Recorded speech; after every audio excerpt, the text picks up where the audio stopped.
Hello everyone. Before we get started, make sure to like and subscribe, and leave a comment saying where you're from and when you watched. That way, YouTube will continue to show you stories like this. Now, let's get started. Asterisk, my name is Daniel, an American folklorist, currently pursuing a PhD in Germany. My area of expertise is ancient European legends and unexplained phenomena. Over the past 3 years, I have been following dozens of mysterious stories from the north of Scotland to the forests of Poland. But nothing has haunted me as much as the story of the bottomless staircase in the Black Forest. I stumbled upon an old note in the archives of the University of Freiburg. A yellowed page recorded the story of a local from the 18th century. They mentioned a stone staircase that appeared in the middle of the deep forest. It didn't lead up or down, it just slid into the darkness. Those who had set foot on it never returned. No bodies, no clues. No one found anything except a strange cold wind whenever someone disappeared. At first, I thought it was just a folk legend. But the more I looked into it, the more I discovered that there were too many mysterious disappearances around this area. It seemed like everyone was deliberately avoiding mentioning it. The name Bottomless Staircase, as if it were an invisible taboo. I decided to see it with my own eyes on the morning of November 11th.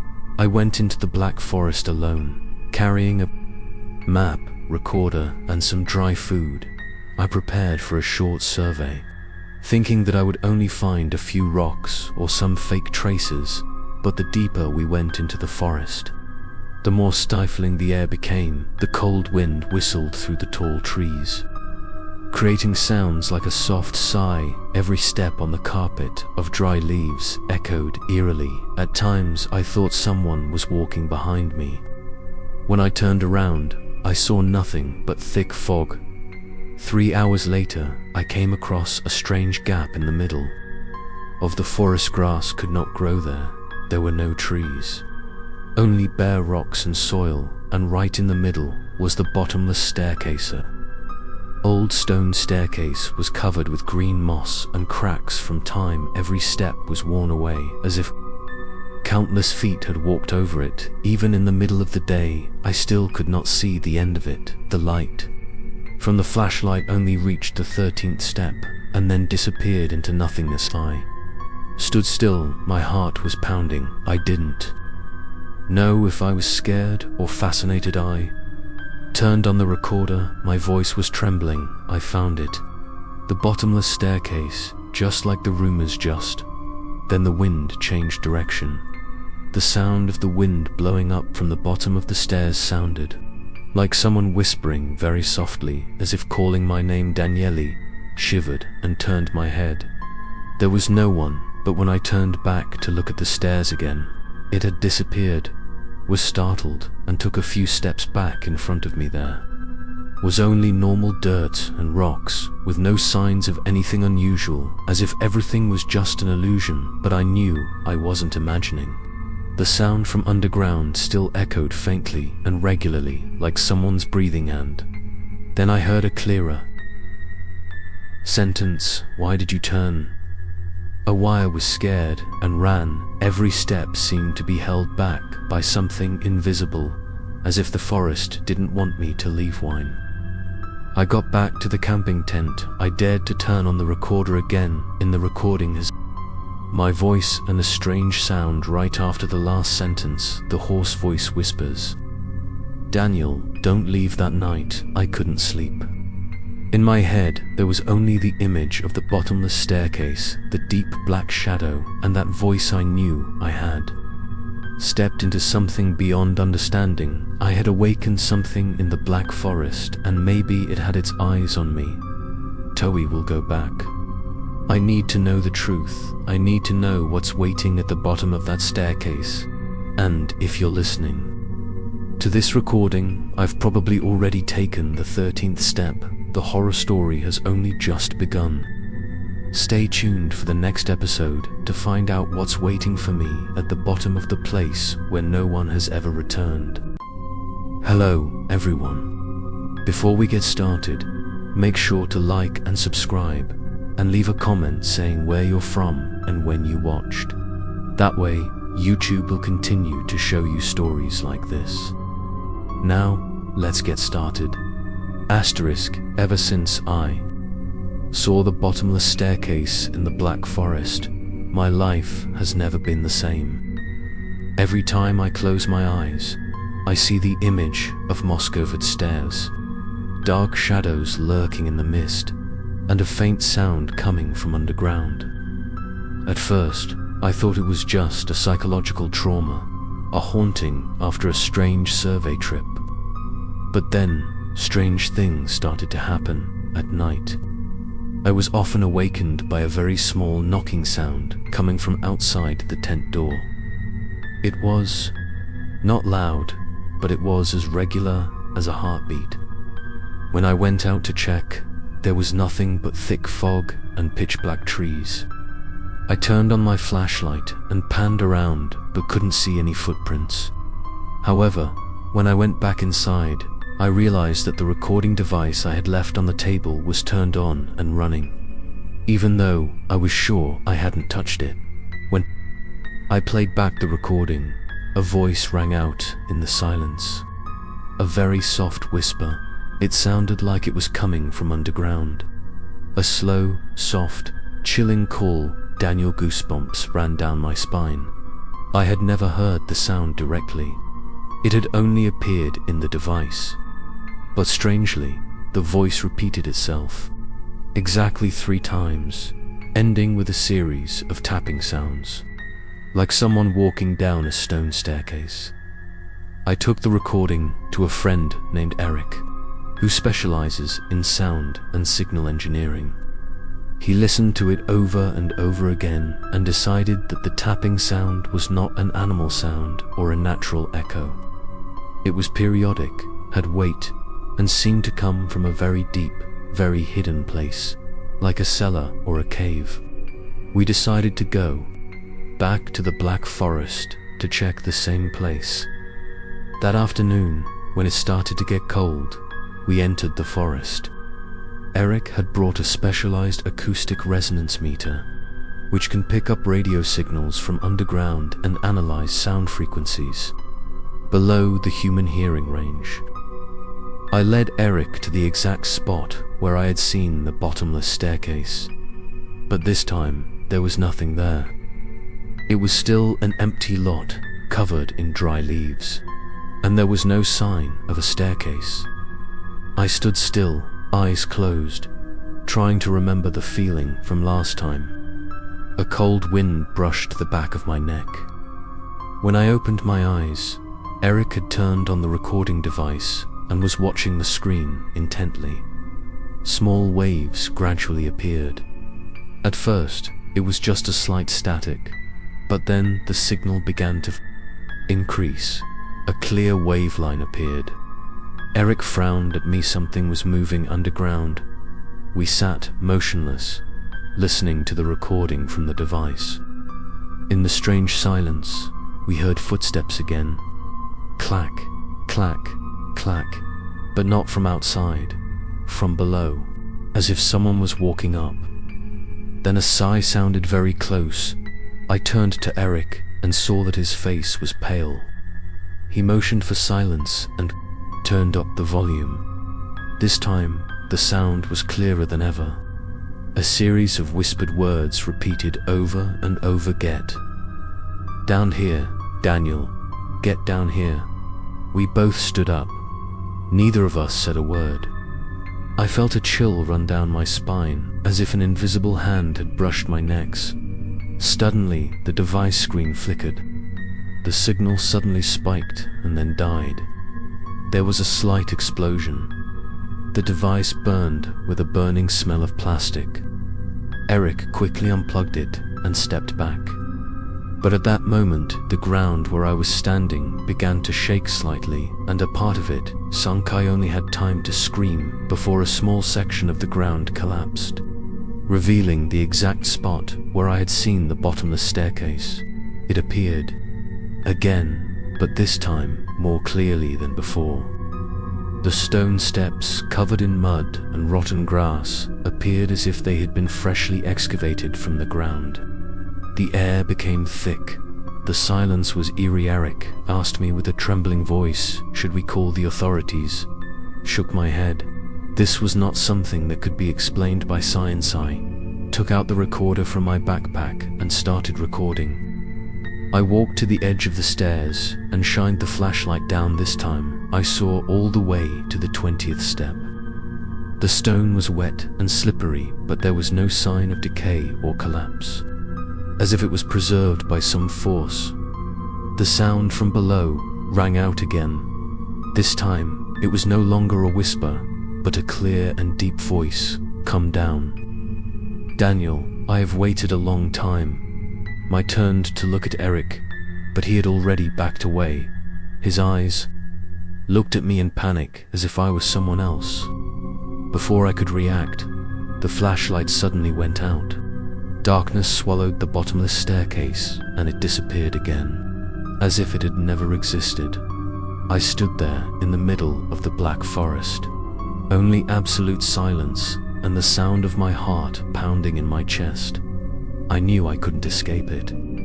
The bottomless staircase had found me, and one day I would have to go down, watch the next episode to find out what led Daniel back there and why the bottomless staircase chose him as its next. Hello everyone. Before we get started, make sure to like and subscribe, and leave a comment saying where you're from and when you watched. That way, YouTube will continue to show you stories like this. Now, let's get started. Asterisk, I decided not to return to the Black Forest again, at least for the time being. After the bottomless staircase suddenly appeared and disappeared, along with the terrifying sound coming from underground, I knew I was facing a force that did not belong to this world. But at the same time, a question kept ringing in my mind. Did anyone ever go down that staircase and come back? During my search, I searched through old records in local newspapers and the Freiburg school archives. Most of them were unexplained disappearances around the Black Forest over the past 100 years. However, there was one case that caught my attention. A man named Johann Hartmann had disappeared in 1948. When he was only 18 years old and suddenly reappeared 3 years later. No one knew where he had gone, but since his return, he had barely spoken to anyone and had lived in isolation in a wooden house near the southern border of the forest. It took me more than a week to track him down. The house was hidden in a small, damp valley. Surrounded by dense vegetation, I arrived on a gloomy afternoon when the sky was ash-colored and the smell of mold was in the air. When I knocked on the door, an elderly man opened. His face was gaunt, his eyes sunken and his skin pale, as if he had not seen the sun in years. I introduced myself as a graduate student studying the paranormal and wanted to ask him about the missing years. He stared at me for a long time without blinking before stepping back inside and motioning for me to come in. It was dark inside, with only a few flickering candles and old dusty objects in the candlelight. His face was clearer, faint scars across his neck and shoulders as if he had been dragged over sharp rocks. I asked, "Where have you been for those 3 years?" He was silent for a moment and then said in a hoarse voice, "I went down that staircase." My skin crawled immediately. I had never mentioned the bottomless staircase, but he knew. He continued, "When I was young, I had heard about that staircase, but I don't believe I went into the woods alone like you. When I saw it, I thought I'd just take a few steps and turn back, but I kept walking and never stopped." He stopped with trembling hands, holding a cup of cold tea, and placed it on the table. I asked how many steps were there. He said no one could count. When I went down, I couldn't hear anything anymore. No more light, no more sound, no more myself. Asked was there anyone down there, his eyes darkened. There was, but they weren't people anymore. The shadows stood still, looking at me. They whispered, but didn't open their mouths. The whispers echoed in my head, like hundreds of voices at once. They said I didn't belong in the world above anymore. I shivered, asked, "Then how did you come back?" He gave a sad little laugh. I didn't come back. I was pushed up, as if something didn't want me to stay below. The only thing I remember is the feeling of falling and waking up in the middle of the woods on a cold morning. Asked again, "Did you see that staircase again?" Shook his head, but it was always there, in my dreams, in my thoughts. Every night I hear the call, "Daniel." I stood up. That voice was the one I heard through the recording device. How did he know my name? No, Han looked at me without blinking. It wasn't that I knew the stairs. No, I couldn't speak. In that moment I felt like I was being suffocated by the air around me. An invisible pressure seeped into every cell of my body. He stood up, went to the corner of the house, opened an old wooden chest, and took out a drawing drawn in black charcoal. On it was a picture of a dark, spiral staircase sinking into nothingness. On each step there was a shadow standing with its back turned, and on the last step there was a person facing the viewer. Their eyes were empty, like a black hole. It was me, he said. I felt my head spinning when I left the house. It was dark. I turned back for a last look and saw the window above was lit.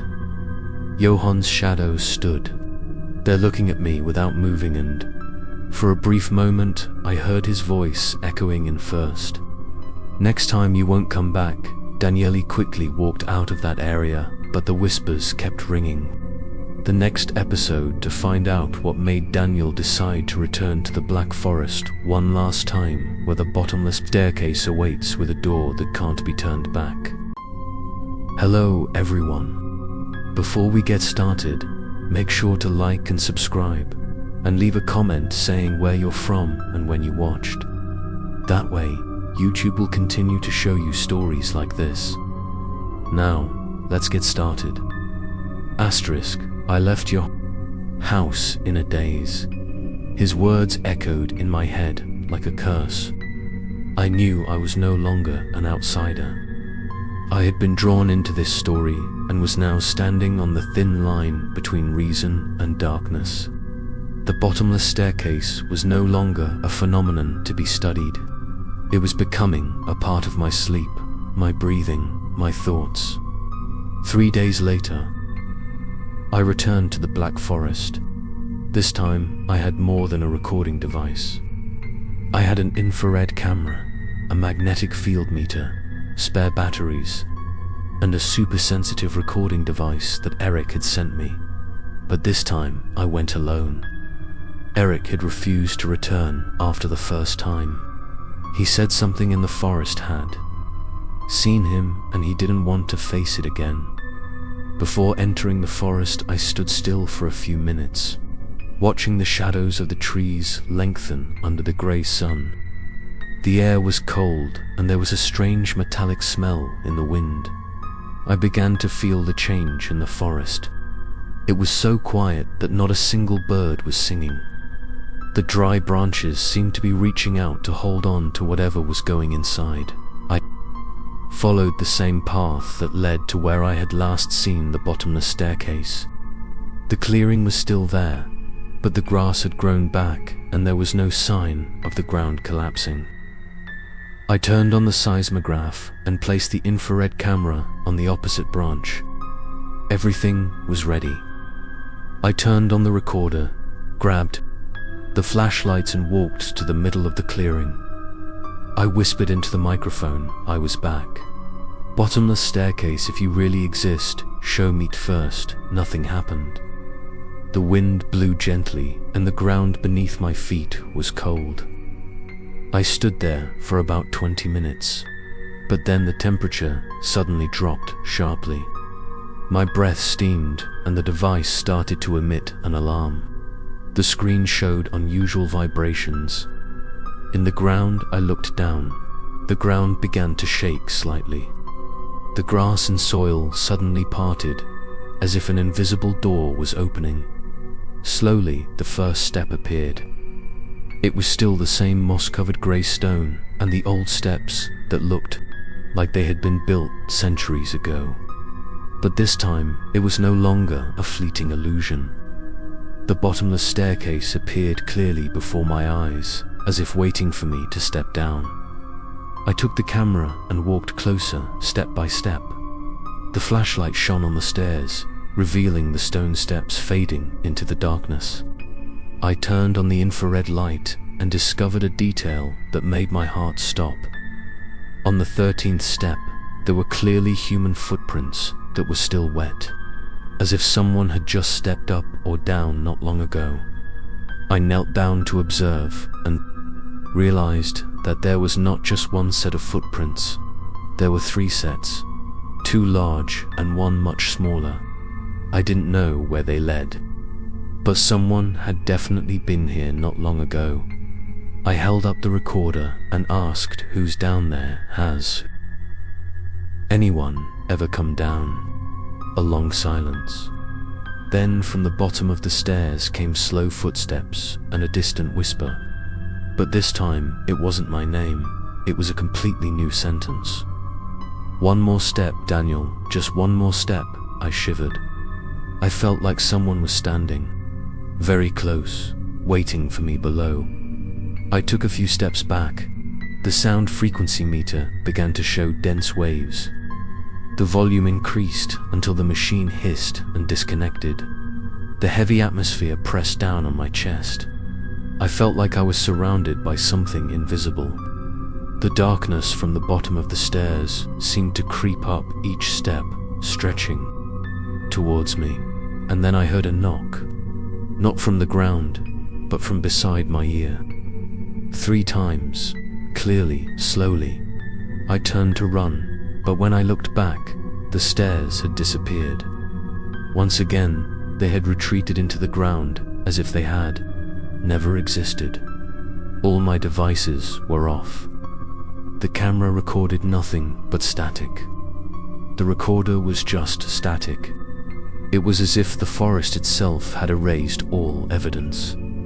I returned home in a state of confusion. But this time, I knew one thing for sure. I had been chosen. The bottomless staircase does not appear to anyone. It chooses people, and it called me stay. Tuned for the next episode to find out what really happened to the 3 people who left footprints on the bottomless staircase and the secret of the 13th step that Daniel is approaching. Hello everyone. Before we get started, make sure to like and subscribe, and leave a comment saying where you're from and when you watched. That way, YouTube will continue to show you stories like this. Now, let's get started. Asterisk, I couldn't get the 3 footprints out of my mind on the bottomless staircase.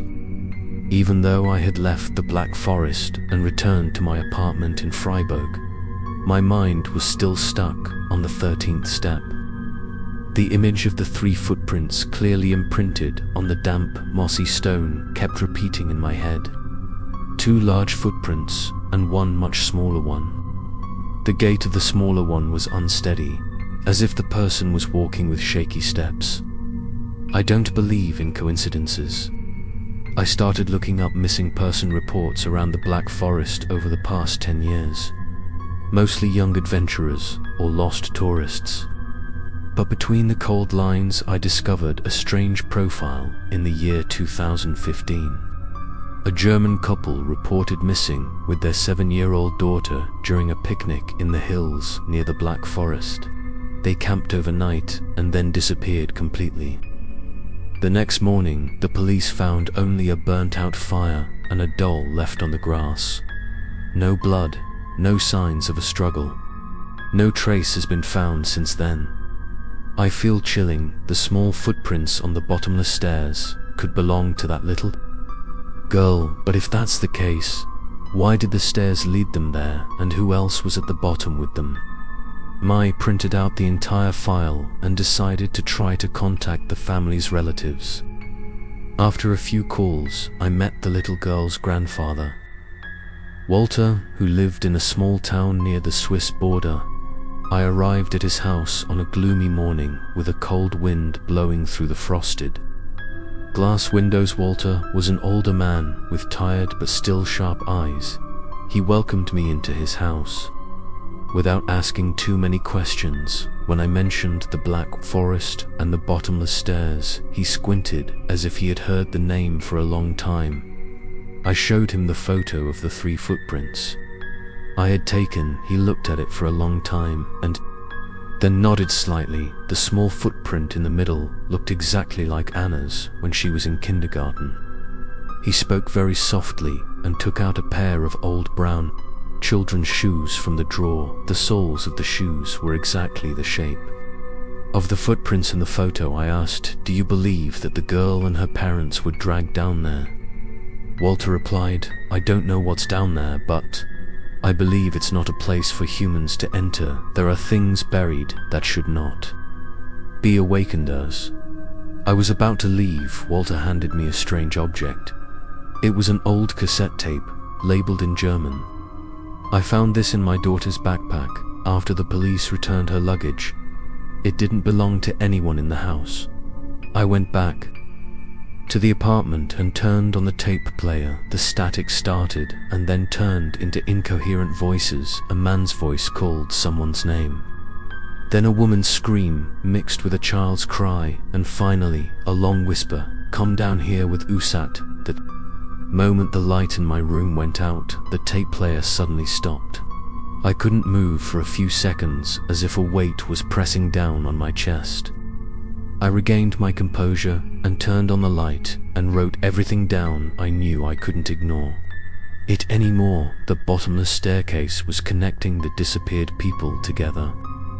Maybe it was a gate, a passage, or a prison, but what was certain was that it was wide open and wanted me to enter. I spent the next 3 days preparing for my final journey. I would return to where the bottomless staircase had appeared. I brought everything that could help me survive underground: equipment, lights, cameras, maps, and a photo of Arne. I had no hope of saving anyone, but I wanted to know. I wanted to understand what was down there calling my name, what took those 3 people, and why the bottomless staircase had the footprints of a child. That evening, I left the city and headed straight for the Black Forest. It was drizzling and the fog was thick, like a curtain blocking all sounds and images. As I approached the ground where the staircase had appeared, I could feel the pressure in the air, as if the forest was holding its breath.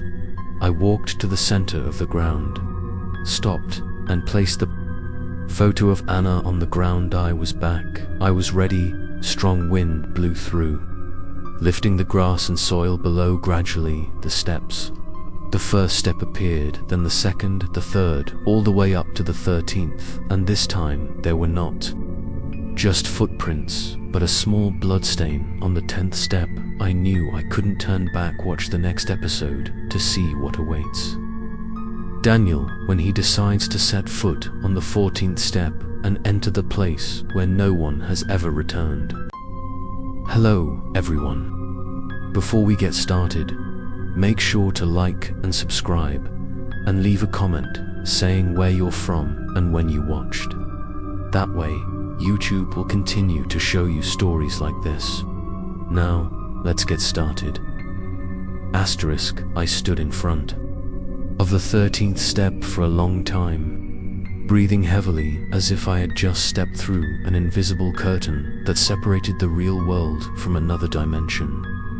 Under the weak light of the flashlight, the cold stone surface beneath my feet seemed to vibrate slightly with each beat of my heart. I bent down and touched the step. The stone was as cold as ice, seeping through my fingertips. And then I stepped down. The 14th step slowly appeared, as if it only appeared when I decided to step forward. The dim light from the flashlight swept through layers of thick black moss and grooves of stone carved with strange symbols. I had never seen such writing before. but it made me feel a sense of familiarity, as if I had seen it in a dream. The air below was as thick as a thick layer of fog that settled in my throat. I turned on the auxiliary light and continued down 5 more steps. Then I stopped. In front of me was a giant stone wall blocking the path.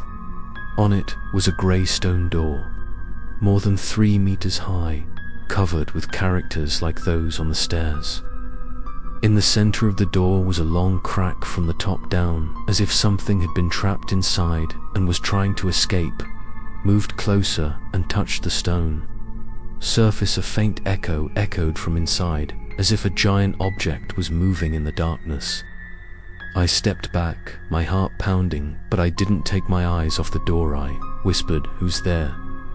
No one answered, but the crack in the door began to emit a faint red light. As if an ancient energy had been awakened by my presence, a whispering sound echoed from the cracks of the stone that spread through each layer of stairs and crept into my head. "Go ahead, Daniele." Tried to stay calm and reached for the time-worn stone handle. My hand touched the cold surface and pulled hard. A cold air poured out from inside like a breath that had just escaped after centuries of imprisonment. The stone door opened heavily, inch by inch. The screech of stone rubbing against stone was like the wail of a forgotten soul. Inside was a long hallway with no light. The walls on both sides were carved with figures with heads bowed, hands covering their faces or arms outstretched, asking for help. Some of the figures were deformed, as if melted or distorted by an unnameable fear. I stepped in. Each step echoed like an echo from another world, echoing back to the present. The flashlight's light gradually dimmed, not because of the battery, but because the surrounding space seemed to be swallowing the light. I felt like I was going deeper into someone's mind or my own. Then I heard a cry, a weak sob of a child. I followed the sound through the dark turns, my hands sliding across the damp stone wall. The hallway suddenly opened into a large round room with a high ceiling that disappeared into the darkness. In the middle of the room was a stone bed, and on it was a tattered old doll with tangled hair and hollowed-out eyes. I approached, my heart pounding. Near the doll was an old, yellowed photo of the little girl Anna I had seen in the missing persons file. Suddenly, the door in front of behind me slammed shut, the light went out, a cold air rushed in from all directions. I heard hundreds of whispers calling my name from all over the place. I couldn't pinpoint the location. Daniele lit a flare, the red light flickered, illuminating the figures standing close to the wall. Their faces covered by black cloth. Trembling as if bound by their own memories, I backed away in panic, searching for a way out, but the wall where the door had just closed had now turned into a smooth, unmarked stone wall. Was trapped. I screamed in desperation for help, but my voice echoed back in a distorted, drawn-out echo. I knew I had crossed a line of no return. I was inside the space of the bottomless staircase, and it had closed the door behind MIT. Was an ancient trap, not meant to kill, but to keep watch. The next episode to find out what lives in the deepest reaches of the bottomless staircase, and whether Daniel will find a way out or face the horrifying truth inside underground. Hello everyone. Before we get started, make sure to like and subscribe, and leave a comment saying where you're from and when you watched. That way, YouTube will continue to show you stories like this. Now, let's get started. Asterisk, the darkness in the room under the bottomless staircase was so thick that I lost all sense of time. There was no light, no sound, only my own breathing and the sound of my heartbeat echoing like a drum from another dimension. I touched the stone wall, searching for a crack, but it was all cold and smooth. No exit, no door, no hope. I sat down in the middle of the cold, shivering stone and lit the last remaining stick. The flickering light illuminated the walls, full of scratches and strange lines carved with fingernails in blood or something like blood.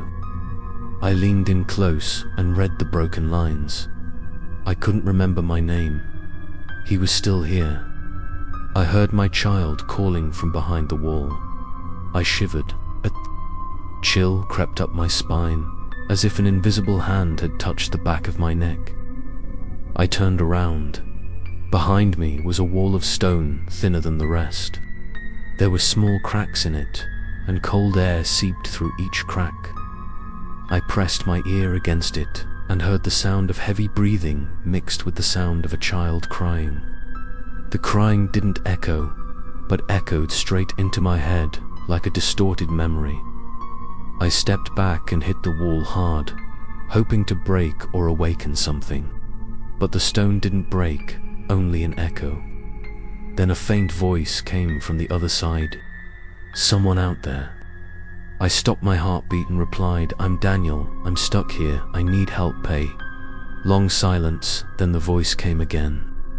"You saw the bottomless staircase, right? If you saw it, then you're part of it. We're all part of the memory of this place." I didn't understand what they meant. I asked, "Who are you?" "I used to be Marcus. I was Anna's father. We used to picnic near the Black Forest and she disappeared. I ran to find it and I found the staircase. I heard my daughter calling from below and I went down. I was stunned. This voice was the father of the missing girl in the file. I said, "The police never found him." Marcus sighed. "I never left here. The bottomless staircase doesn't kill people, it keeps them in the form of memories. This place is the prison of the souls of those who have lost themselves." Asked, "Is there any way out?" A soft, desperate laugh resounded. There was no way out, only one choice. Either forget yourself and become a part of this place, or remember everything and trade it with your most precious memories. I didn't understand what it meant to trade memories, but before I could ask more, the cliff in front of me began to shake slightly. Red light leaked from the cracks and the shape of a door slowly emerged as if my own will had opened. E.T. stepped inside. The new room was much smaller, illuminated by a strange light from the stone wall in the middle of the room. There were dozens of figures standing motionless, like stone statues. All of them had blurry faces, as if they were being erased from their memories. They were wearing all kinds of different clothes. Some were wearing vests, some were wearing camping clothes, some were even wearing school uniforms. I walked closer to a figure and saw their faces begin to become clear. It was a middle-aged man with bloodshot eyes, and his mouth moved slightly. I heard him whisper, "I'm Johann." I tried to escape, but couldn't. He stepped back in panic. There was no way Johann was the one. I once saw him living in a house near the forest. But this image was clearly him before he returned, or maybe his memory was stuck here. I realized that this place not only imprisoned real people, but also locked up memories that were separated from the body. A part of the person returned, and a part was still stuck here, living in its own loop. Suddenly, a black shadow from the end of the room slowly crawled out, tall and distorted. It had no face, just a dark humanoid area that emitted a slight hissing sound every time it moved. I immediately backed away, but it did not chase after me. It just stood in the middle of the room and spoke with hundreds of overlapping voices. "You have gone too far," I shouted. "I want to leave here. I do not belong here." The black shadow moved closer. It said, "Do you want to leave? Choose a memory to trade the memory you cherish the most. You will leave this place, but will never remember the most important thing in your life." I panicked. I did not know what to do. If I did not choose, I will be stuck forever. If I choose, I will forget a part of me, which could be my family, my childhood friends, or something I haven't realized yet. Watch the next episode to find out what memories Daniel will trade to escape the memory prison. and whether that choice will make him regret forever. Hello everyone. Before we get started, make sure to like and subscribe, and leave a comment saying where you're from and when you watched. That way, YouTube will continue to show you stories like this. Now, let's get started. Asterisk, I stood motionless in the middle of the stone room where souls and memories were trapped in the deepest level of the bottomless staircase. In front of me was a tall, dark entity with no clear shape, but radiating such pressure that I had difficulty breathing. It repeated once again, "You can only leave this place if you exchange the most precious memory of your life." I took a few steps back, my mind in chaos. I didn't know which memory was the most precious. I couldn't choose randomly. I thought of my mother. I remembered the days when I was a child, running barefoot on the grass behind the house. I remembered my father's eyes when he taught me how to fix the lamp. I remembered the smell of old books in the library where I first read about the Black Forest. Those memories are a part of me. If I lost them, would I still be myself? I asked. What if I refused? The dark figure was silent for a few seconds, and then replied, "You will stay here like all the other souls, with no way out, no time, no name. You will gradually fade into the collective memory, forgotten forever." I closed my eyes. Eyes again, take a deep breath and open them. I agree, but I don't know which. Memory to choosers. Soon as I finished speaking, the space around me changed. The stone walls disappeared. I stood in a thick red mist. Every step I took was like stepping on water. I drifted among the fragments of memories flying around. Day voice rang. Out from afar, choose a memory to put in your hand, and it will disappear from memory forever. Walked among the fragments of memory. I saw myself sitting under the porch with my mother on the first rainy day. I saw the lights of my 10th birthday. I saw the first smile of the person I loved. I saw my father frown when he read the first essay. I wrote, I collapsed. I couldn't choose. No memory is small. No memory is not precious. Then I saw a further image one winter afternoon when I was 7. I was once lost in the woods and was led home by a stranger. That man never left a name. I even forgot most of his face. I touched that memory. It glowed and melted into pieces like ashes at that moment. I felt a void in my mind, a cold silence that could not be described. I still remembered my mother's name. I still remembered my hometown, but there was a piece that was completely gone, and I knew I would never get it back. The shadow reappeared and nodded. You made the trade now. I opened my eyes and found myself standing again on the 13th step of the bottomless staircase. The sky was bright and the fog was gradually clearing. The sunlight was glimmering through the forest canopy. I looked up and saw the sky for the first time in days. Of being swallowed by darkness, I was free, but the first thing that hit me was not joy, but a feeling of emptiness. I knew I was missing a part of my memory, but there was no way to remember. I tried to recall the image of the man who saved me when I was 7 years old, but only darkness appeared. Turned back to look at the stairs. It was no longer there. Just a normal ground, as if nothing had ever happened. Returned to my apartment in Freiburg. Turning back on the old recording was still there, but the footage in the stairwell was corrupted. I went back to the file to find the missing person's photo, but there was a blank page in the file. Information about Anna's family disappeared without a trace, as if it had never existed. I tried to call Walter back, but the phone number was no longer working. I went back to where he used to live, and the house had been abandoned for a long time, as if no one had ever lived there. I began to doubt myself. Did I really go down the bottomless staircase, or was I trapped in a false memory layer? I looked at myself in the mirror and suddenly realized that the eyes in the mirror were no longer mine. The eyes seemed to belong to someone else, like a part of my memory looking back at me from another dimension. The bottomless staircase is not just a place. It is a thinking entity that knows how to choose what to keep and what to erase. I was released. But is this the real world?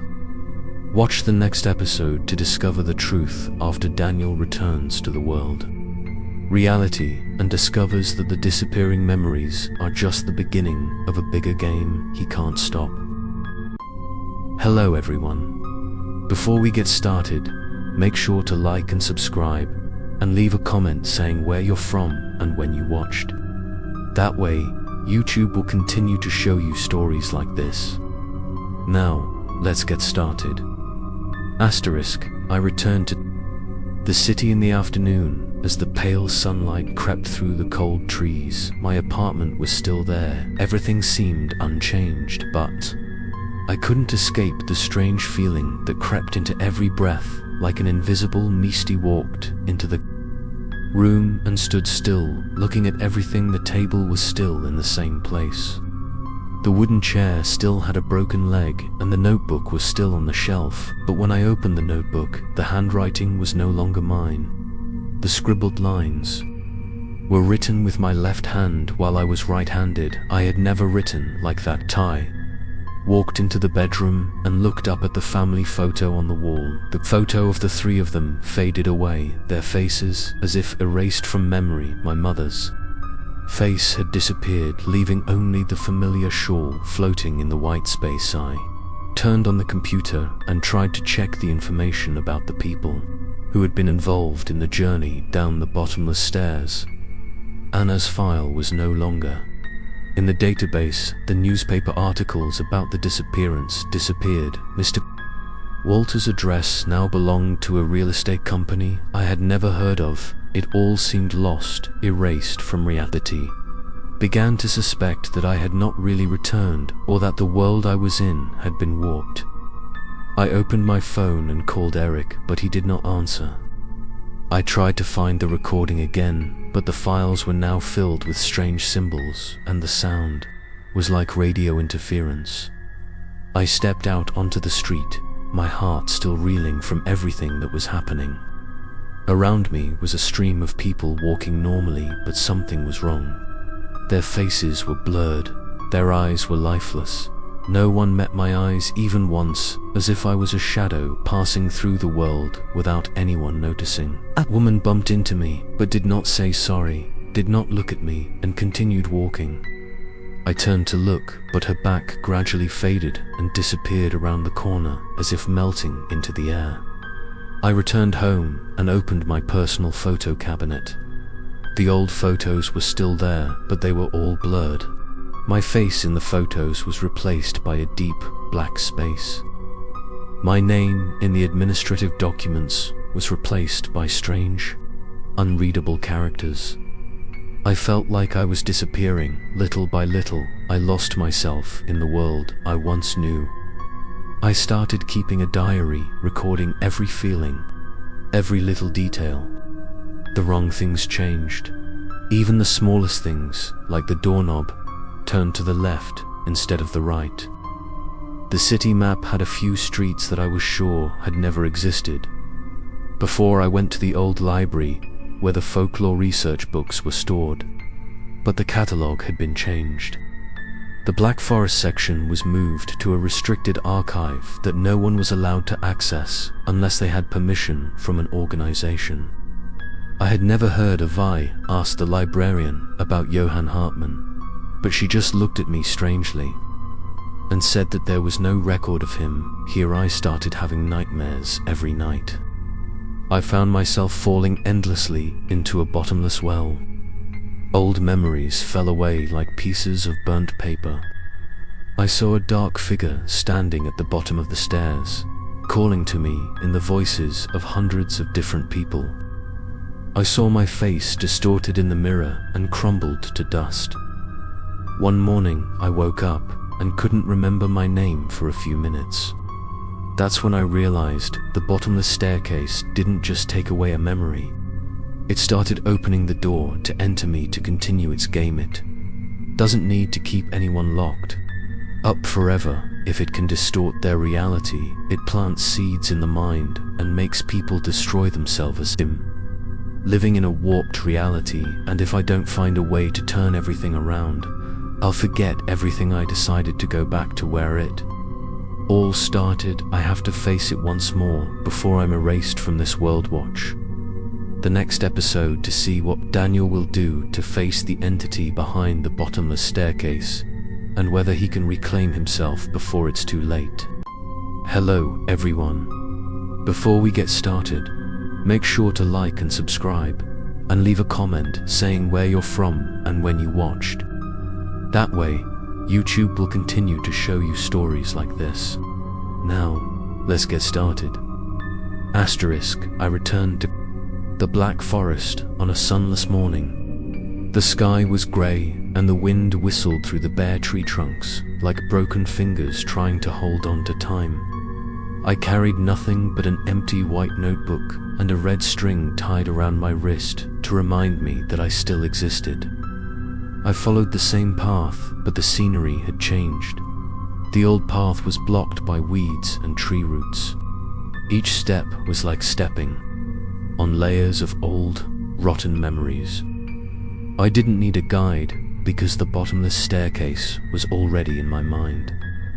It was like a map carved into every cell. When I reached the clearing, everything was deathly silent. There was no wind, no birdsong, not even the rustling of leaves. I stood in the center of the clearing and closed my eyes. No need to call, no need to pray. Just a slow, steady breath. And then the ground opened up. Again the bottomless staircase appeared, unlike the last time. This time, it was not just rocks and moss. Each step was covered with moving images. I saw my mother's face, my father's face, my old friend Eric, and myself. As a child running through the summer meadow, I saw memories long forgotten now, flashing back as clearly as slow motion. I stepped down the first step, then the second. Each step was a part of the lost memory. I couldn't remember the name of the street I lived on. I forgot where I first learned to read. I continued walking. 13th step, then 14th. I saw the old room where the shadow had appeared, but this time it wasn't standing still, it was moving. It slid down the cliff step by step. Every time it lifted its foot, the wall shook as if it were breathing. I asked what you were. It didn't answer, but continued to move closer. From the shadow, a face appeared. Unclear, but it looked like me. Its voice echoed like 100 people speaking together. I am what remains after you forget. I am what you look like when your memories are taken away. I am you. I stepped back, but couldn't turn around. The stairs behind me were gone. There was only darkness, and that voice you came back to find the truth, right? But the truth isn't in the words. It's in what you fear most. Look, a wall on the right parted to reveal a room, filled with white light. In the middle was a stone table. On it was a notebook. I walked over and opened it. Each page was filled with things I had never remembered. About a younger brother who died when I was young. About a woman who was pregnant with my child, but never gave birth. About the nights I cried alone after my father died in an accident. That I always blamed myself, for I buried those memories so deep that I didn't even dare to admit them. They were the darkest part of me, and the bottomless staircase held those parts as a debt. I asked, what if I admit everything? The voice replied, you will be free, but you will not be the same. I closed my eyes. Every fragment of my mind returned, heavy as a headache spreading throughout my skull. But I opened my eyes and stood firm. I said, I am ready. The entity disappeared. The light in the room faded. Before me was the stone staircase leading back up. This time, I walked without losing any memories. On the contrary, I felt clearer than ever. We returned to the ground when it was dark. The forest was still silent, but I no longer found it scary. I was no longer haunted by the cause, no longer saw the blurred face in the night, no longer had the flickering images in my memory faced the entity behind the bottomless staircase. And now I know the scariest thing is not losing memory, but losing yourself to escape the truth watch. The final episode to find out if Daniel has truly escaped the influence of the bottomless staircase, or if what he is living is just another layer of reality created by his own memories. Hello everyone, before we get started, make sure to like and subscribe, and leave a comment saying where you're from and when you watched. That way, YouTube will continue to show you stories like this. Now, let's get started. Asterisk, I returned to the apartment at dawn, the damp air hanging over everything like a thin layer of mist. Everything was still in its place. The old chair, the lamp, the picture on the wall were now clearer, no longer blurred like before. But I knew I was no longer the same. I was still Daniel, but a Daniel who had seen things no one should see, knew things no one should know. For the next several days, I tried to live like a normal person, drinking coffee in the morning, walking down the street, listening to the honking of cars, the laughter of people. But I no longer felt like I belonged here. The atmosphere, the colors, even the language around me were all a little distorted. It was as if the world had been bent slightly to one side and only I could see it. I sat in front of the mirror every night, looking straight into my eyes. Something had changed. The gaze of the once innocent person was gone. I saw the shadow of the bottomless staircase reflected behind me in the mirror. Every time I blinked, it got a little closer. I was back, but some part of it was still with me. Not physically, but as a wave, an invisible structure that it had implanted in my memory. I tried to write down everything that had happened, but every time I put pen to paper, the events began to distort. Sometimes I remembered going down 13 steps, but sometimes I remembered going down 20. Sometimes Marcus was Anna's father, sometimes he was just a fictional character, and sometimes I wasn't sure I was Daniel. I went to see a psychiatrist, but after a few sessions he concluded that I had delusional disorder due to a neurological injury. I asked him if he believed that memories could be exchanged, and he was silent for a long time, then said something that sent a chill down my spine. I had gone down to, but I chose to forget. I jumped up and left the clinic, the wind chimes swaying. I realized that the bottomless staircase does not only exist in the Black Forest. It is a kind of memory space that lives parasitically in the minds of those who have touched it. It does not need to hold anyone. It only needs to plant a piece of itself in the mind, and from there it grows like a tree, taking root in each part of memory. I turned back, opened the blank notebook that I used to carry with me. On the first page appeared the words, "I did not write. The bottomless staircase does not end when you leave. It ends when you stop remembering it." I slowly closed the notebook. There was nothing more to write. I knew that if I continued to remember, continued to recount, I would be pulled back by it forever. But if I forgot, if I erased everything, would I still be myself? I sat silently for a long time. Then suddenly I thought of you, the person who was listening to this story, sitting somewhere, with headphones or eyes on the screen, breathing slowly with each line of the story. You just walked down that staircase with me. step by step, layer by layer, layer by layer of memories. And now you can choose. Remember or forget, but be careful.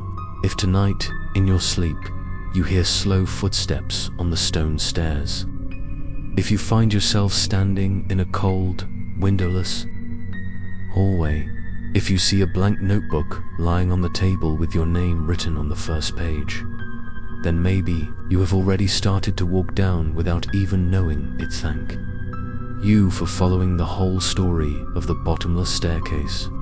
In the Black Forest, if you want to open other doors, I will be waiting for you on the other side.